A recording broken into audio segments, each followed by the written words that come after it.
I know a lot of kids who really know the 64 quite well. Yeah.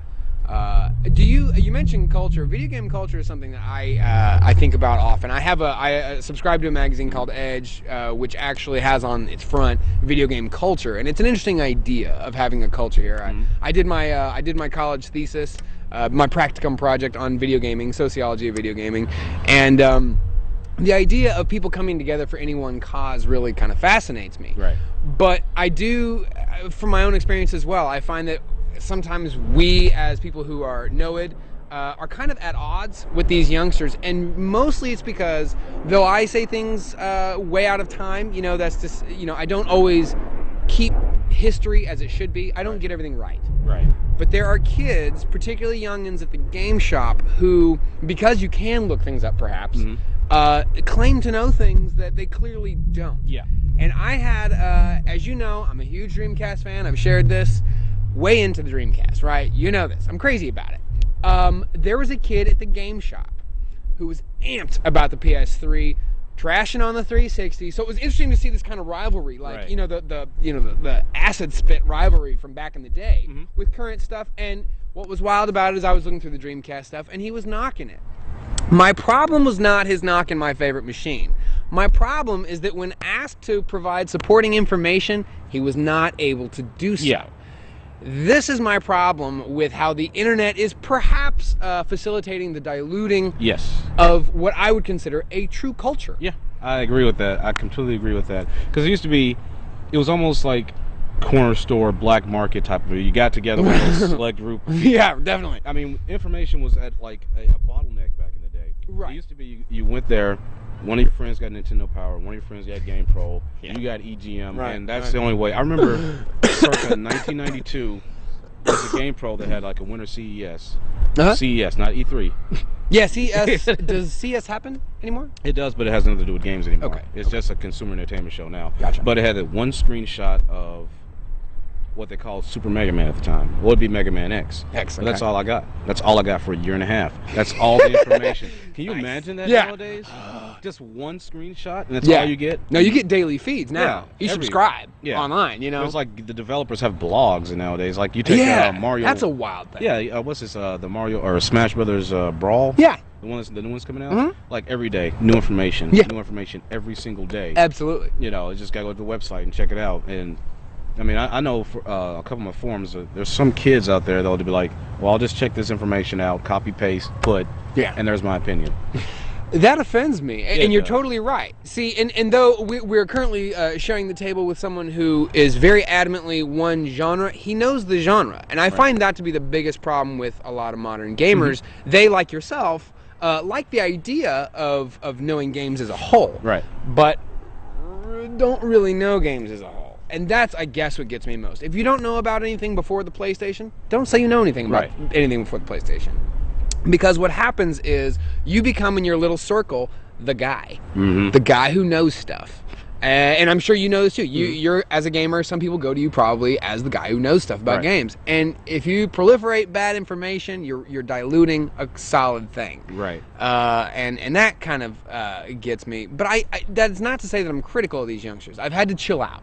Admittedly, I've had to accept the fact that no one liked my favorite machine. I've had to accept that, and I'm okay with it. But what gets me is also their arguments are very much those of the multitude of options online. Where you're right, they cut and paste their opinions, and unfortunately, it's led the entire industry, which started out as the real reason there was a bottleneck of information. The real reason we come from such an adamant base is because it was geekdom. Yeah. Like, games now are totally cool. Yeah. You can have games and be a gamer and it's cool. Yeah. We're from like, I remember very well when my first girlfriend, I was 15 and she goes, games? Oh, you're still playing games? When are you gonna grow out of those? Yeah. That was the idea. At 15, I was supposed to grow out of them. Here I am at 28, digging on them more than ever. And that's totally cool now. And I think that as a result, people have kind of gotten just kind of less. It's just not as exciting, I don't think. Yeah, it's just background now. It's really weird too, because when you have something that a select few know about. Yeah. You know, you cherish that, and it's harder to get information. I remember, you know, and for a while there, it was that the anime kids or whatever. Yeah. You know, they had nowhere to get their stuff. Right. Know, they had to share it. They had to get together in groups. Yeah. You know. Suncoast if you're lucky. If you're lucky, and it was really expensive back then. Very. Too. They used to get what they call the RAWs, which is like Japanese, unsubtitled, just record off of Japanese TV. Huh. Someone had translated a script, and they sit there and they watch it and they read the script, you know, just to understand what was going on. Now you can get it everywhere. Yeah. They give it away out of the streets and nobody cares anymore. Yeah. You know, I just remember walking to Best Buy, I was like, oh, they're selling anime, and there was like 3. There was 3 of them right there. And now it's just like a whole aisle.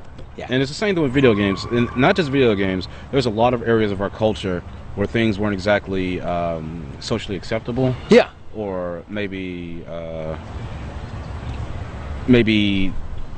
kept in the closets or quiet or something like that, become much more acceptable nowadays. Specifically the RPG I trust. RPGs, video games, comic books, a lot of stuff like that. You're talking about entire medias. Yeah, entire sections of it.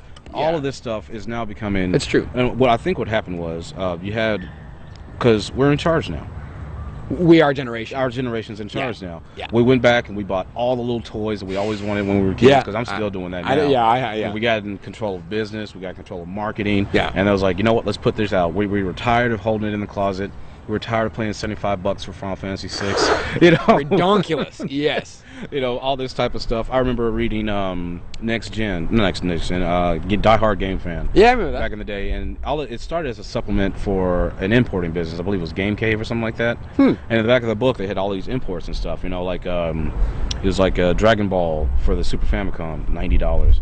You know, that's retarded. Yeah, and that's that the only was way you can get it. I wanted it more without the adapter. Right. Well, yeah, and the adapter was like $30-40 by itself. Right. But I wanted it more because I couldn't have it. Yeah. There's a lot of stuff like that back in the day. The PCFX. Do you remember this system? It was the follow-up to the that's a Turbo. Yeah. Yeah. Yeah. Japan only, I think, right? Yeah, Japan only. Yeah. I wanted it so bad because I couldn't have it. It was a game, Team Innocent. Human psychology. Yeah, it's like, I want it because I can't have it. Right. Because I was only like 14 at the time, you know. Yeah, well, That. Yeah, right. You know, I actually came across one a couple of years ago I was down in Dallas at a convention, and I was like, oh, there's one right there, and I got a chance to play it, and I was like, ooh, weak. Yeah. I don't know how it would have felt back then though. Right. Because I mean, looking at the 3DO, being honest about it, one of the problems people have nowadays is they're not honest about their opinions and stuff. They'll like something because it's cool. Interesting. You know, Halo is one of the... There's hardcore gamers, there's core gamers, and there's casual gamers. Explain. See, I look at the core gamer. You're familiar with WoW. Oh, World of Warcraft. Yeah. Yes. Well, there's a lot of people out there who play WoW. Lots and lots of people. But it's about as user-friendly as a MMORPG can be. Yeah. It's not taxing. It's not hard. It just is. Yeah. You have both ends of the scale. It's a time burner. Well, yeah. You have more advanced MMOs, and then you have more kiddie fare.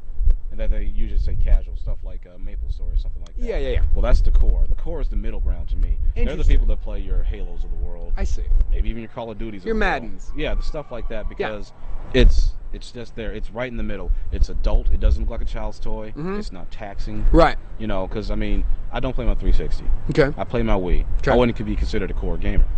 I see. You know, and it's funny too, because I used to look at it as like, I'm not core. I look over to my corner and there's over 1,000 games sitting in the corner. Right, exactly. And I was like, really? When did this happen? But no, it's the core gamer, and everybody blames the casual gamer for running the market, and that's just complete BS, because the casual gamer has always been the biggest market for video games since the beginning of time.